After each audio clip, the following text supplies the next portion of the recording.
backbone like a ramrod. I don't know where he is, but he is. Together, we're proving what I've always believed. Wall Street didn't build America, the middle class built America, and unions built the middle class. That's a fact. Look, I kept my commitment to be the most pro-union president ever. I'm proud you have my back. Let me just say I'm honored to have your back and you have mine. That's the deal. It comes down to seeing the world the same way. It's not complicated. You know, my dad, who never went to college, was the smartest, toughest, most gracious man I knew, who managed a car dealership for the bulk of my life, taught me a very important lesson. He'd say, Joey, this is God's truth. A job is about a lot more than a paycheck. It's about decency. It's about your dignity. It's about your place in the community. It's about being able to look your kid in the eye and say, honey, it's going to be okay, and mean it. And mean it. Folks, that's what the UAW is all about, and it's always been that way.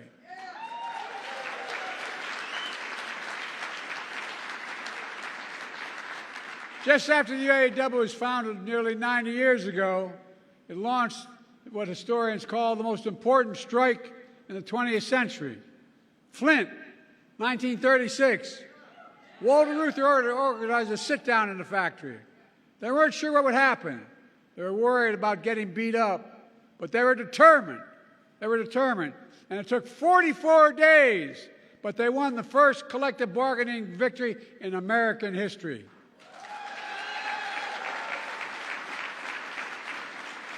And the leadership of the UAW spread across the country.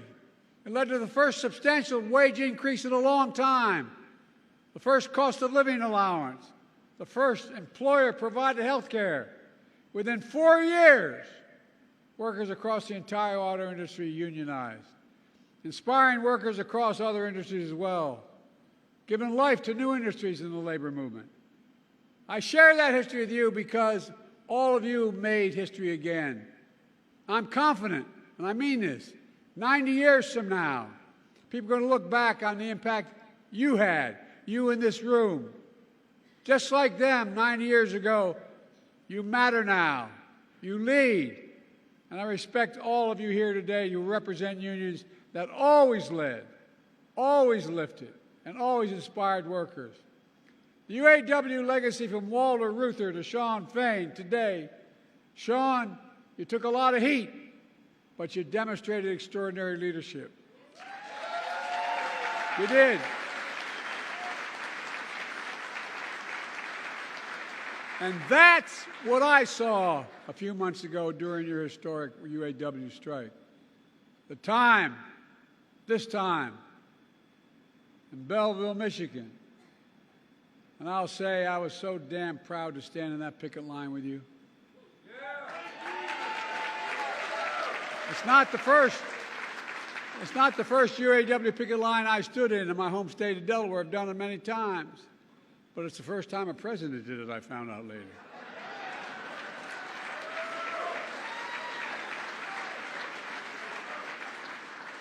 I've always fought for a strong auto industry, with UAW-built cars leading the world. This is about a simple proposition. You built these iconic companies. You built GM. You built these companies. You sacrificed to save them in the worst of times. And you deserve to benefit when these companies thrive. As Shawn said, record profits mean record contracts. I'm serious. And that's what you got. Record wage increases, winning back cost of living adjustments, greater retirement security, more paid leave, and eliminating tears. Whoa, whoa, whoa, whoa, whoa. You all know my position. I'm tired. I've tried, I'm tired about jobs going overseas, having products shipped to. Look, during the Trump administration, a lot of administrations before that, what'd they do? So many people around America lost their sense of pride. because whether it was an automobile company or any company at all, that factory that was there for 30 years, hiring, maybe it only had 150 people in it, but it was the heart of the community. Guess what? Corporate America found the cheapest labor in the world, and they sent the jobs to those laborers and sent the product back to us. But not anymore. We're building product here and shipping it overseas. Buy America and build America. I mean it. And what's really important, you made sure the auto future of the world will be made in America. Oh, I mean it.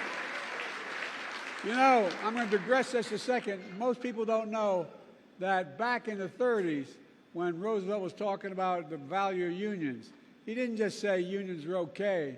He said any product that, in fact, any money that Congress gives the president to spend to build a product, whether it's an aircraft carrier, an automobile, a tank, or a staircase, no matter what that was, it should be built.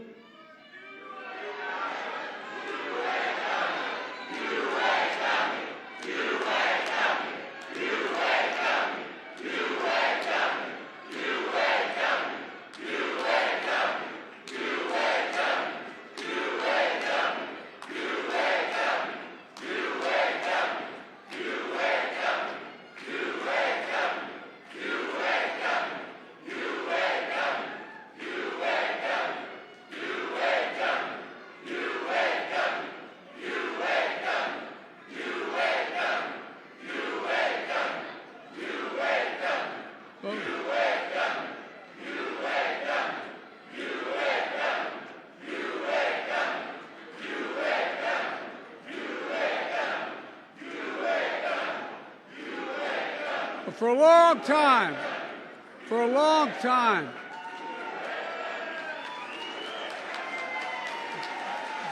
time, the Congress would make an appropriation and send it to the president to spend, whether it's building an aircraft carrier or a staircase. And guess what? It was supposed to be built by an American worker with American products. Well, guess what? I'm going back to that. We build in America, we buy American.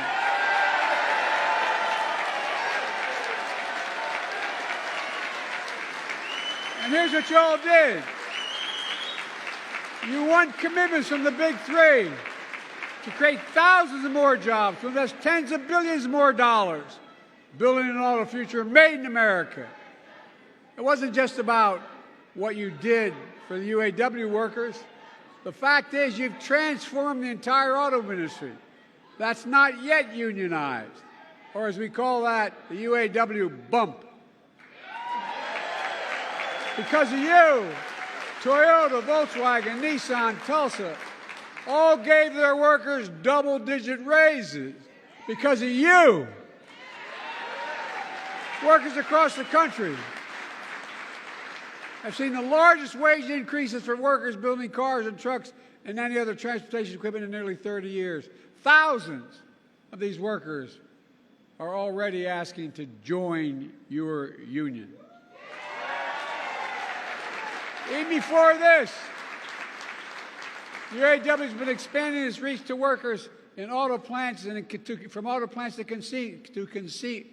casinos. You can tell I don't spend much time there. But guess what most people don't know? But the UAW represents researchers in higher education and workers. And because of this union, I'm pleased and proud that you expanded the UAW to include 5,000 researchers at the National Institute of Health, UAW workers.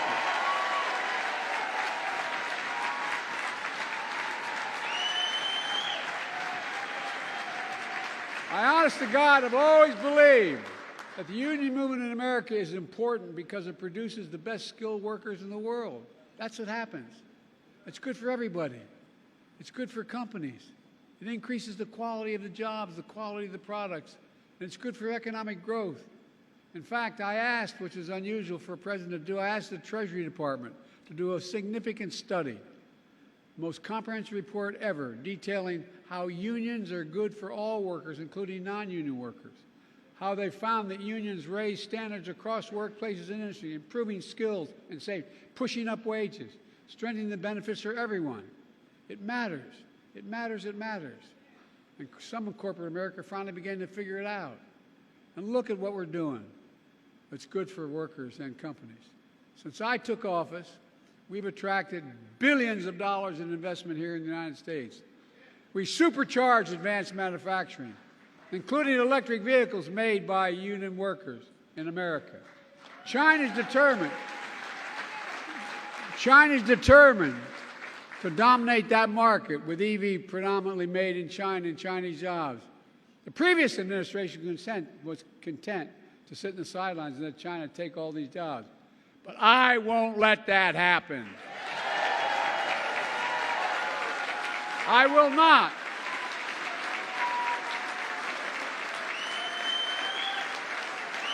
That's why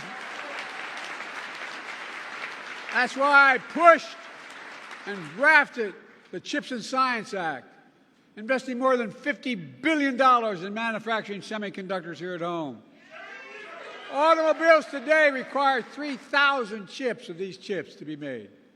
That's why my bipartisan infrastructure law is building a network of 500,000 electric vehicle charging stations all across America, installed by your brothers and sisters of the UAW. That's what's doing it.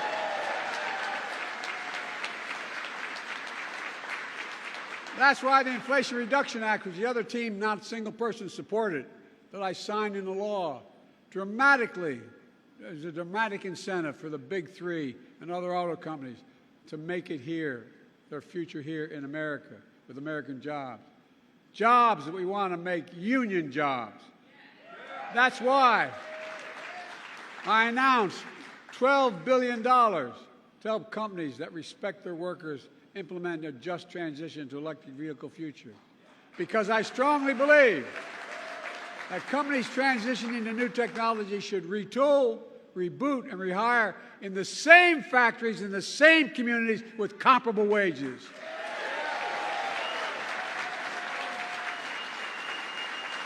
And existing union workers should have the first shot at those jobs. As Sean said, I appointed historically pro-union National Labor Relations Board because I don't believe any company should be using threats or tactics to stand in the way of workers' rights to organize, period.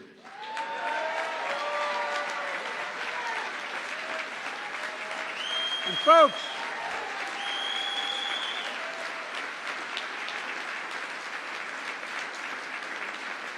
you've been very patient, sitting a long time, but these investments are paying off. Since I came to office, by the way, the last guy said he's hoping for a recession.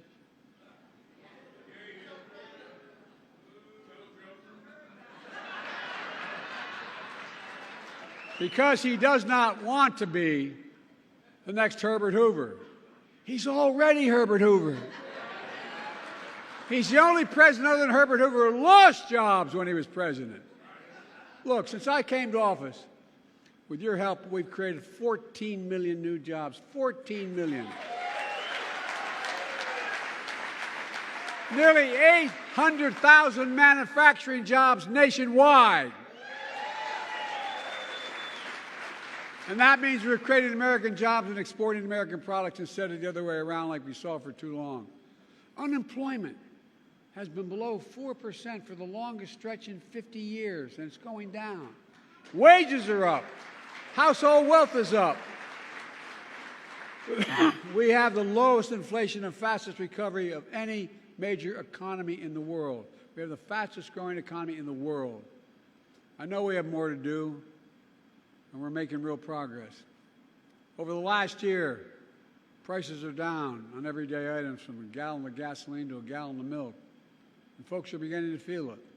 Last week, we saw one of the biggest jumps in how positive consumers are about feeling about their personal circumstance. But we have more work to do. But our plan is delivering for the American people, building an economy from the middle out and the bottom up, not the top down. That's what I said I was going to do. That's what I tried to do as a senator and vice president. But because when we do that, the poor have a ladder up and the middle class does well, and the wealthy do well, although they should be paying a hell of a lot more taxes.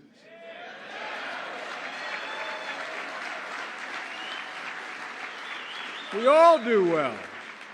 It's called Bidenomics. If you notice, all the major economists who are talking about there's going to be a recession next week, next month, all of a sudden, they're seeing the Lord.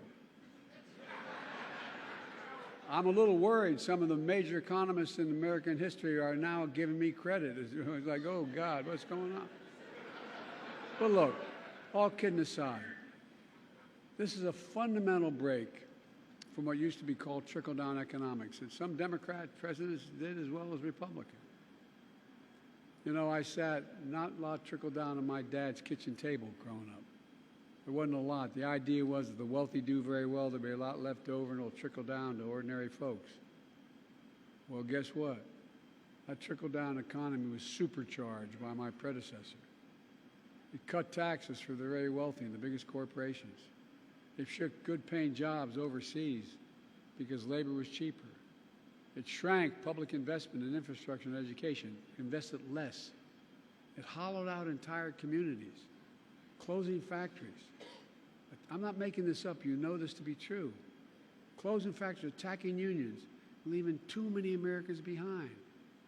In fact, when Donald Trump was in office, 6 auto factories closed around the country. Tens of thousands of auto jobs were lost nationwide during Trump's presidency. During my presidency, we've opened 20 auto factories and more to come. We've created more than 250,000 auto jobs all across America. And while I stood in solidarity with you on the picket line, as your president said, I went on a picket line, Donald Trump went to a non-union shop and attacked you. Let me tell you something I learned a long time ago. If I'm going to be in a fight, I want to be in a fight with you, the UAW. With you. No, I mean it. We have a big fight in front of us. We're fundamentally changing the economy of this country, and everybody's getting a little worried about it, the very powerful. Some are seeing the light. But changing the economy, taking it from an economy that takes care of those at the top, and changing an economy that gives people who built this country a fair shot. Again, back to my dad. All anyone wants is just a fair shot. Just a fair shot. An even shot to be able to make it. That's what my economic plan is all about. That's what the UAW is all about. That's what your battle has been about. The days of working people being dealt out of the deal are over in this country as long as I'm president. Working people are going to get their fair share. You've earned it. You fought for it. And you deserve it. So today I want to say to all of you, thank you. Thank you. I could not be more proud or more honored that you've chosen to stand with me. For all the progress we made together, you're the real hero. I want to make it clear, you're the heroes of the story. It's not what I did, it's what the American people standing up with backbone did. You're the reason why. And I mean this sincerely. I'm supposedly an expert on foreign policy. I've known every major world leader for the past 25 years. And guess what? As I tell every world leader, remind them, whether they're an adversary or an ally, it's never, ever, ever been a good bet to bet against the American people. Never, never, never. And that's been true throughout history, and it's still true today. Because of you. I mean this, because of you, I've never been more optimistic about America's future. We just have to remember who we are. We are the United States of America. And I mean this. There's nothing beyond our capacity when we work together. We're the only nation in the world that's come out of every crisis stronger than we went in. So God bless you all, and may God protect our troops. And God bless the American worker. Thank you, thank you, thank you. Brothers and sisters, are we ready to go back and support our candidate, Joe Biden? I can't hear you. Let's go back to our states, our local unions, and do what we do best, educate and let our members know if we want solidarity in our union halls, we got to keep solidarity in the White House. So I'm ready to let them know at the Capitol we're still here. On 3, 1, 2, 3. Who are we? UAW. Can't hear you. UAW. One more time. UAW. Love you. Travel safe.